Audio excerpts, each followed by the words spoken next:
Jean-Noël Daniel, je suis éleveur sur la commune de Saint-Donant, sur un élevage de 290 truies en multiplication. L'exploitation en fait est gérée par 3 associés, donc Jean-Noël Daniel, un associé qui est donc Stéphanie Driot et moi-même Daniel Evin, et on a une salariée qui s'appelle Sandra Jourdain.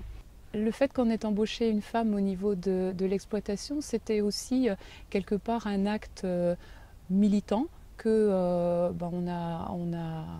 on a fait dans la mesure où moi je suis engagée au niveau de la Chambre d'agriculture des Côtes-d'Armor et la Chambre d'agriculture de Bretagne dans le projet Agriculture au féminin. Donc dans l'élevage qui se trouve derrière nous, on a donc 290 truies, 600 places de post-sevrage et 1200 places d'engraissement. Lors de la construction de l'élevage, on avait 2 impératifs. C'était le bien-être des animaux et la protection sanitaire. Donc en 2002, on a fait le choix de mettre les truies en liberté aux normes qui sont applicables désormais. Et on a choisi également de mettre un système de filtration d'air de façon à protéger l'élevage de différents contaminants qui peuvent circuler par l'air. Le fait de mettre l'élevage sous air filtré nous apporte plusieurs avantages. Le premier, c'est qu'on a très peu recours aux vaccinations que sur le troupeau de truies, en fait sur une vaccination.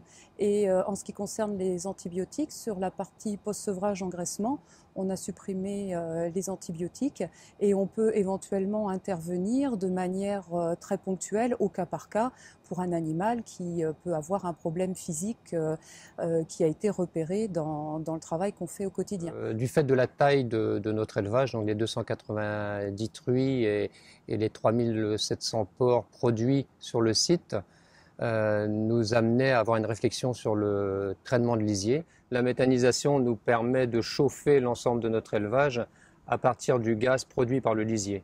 Le digestat qui sort du digesteur est stocké dans des fosses de ce type, fosses extérieures.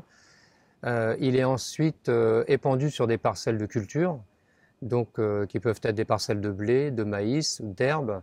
Les doses d'épandage sont faites en fonction des cultures, des terrains et des rendements.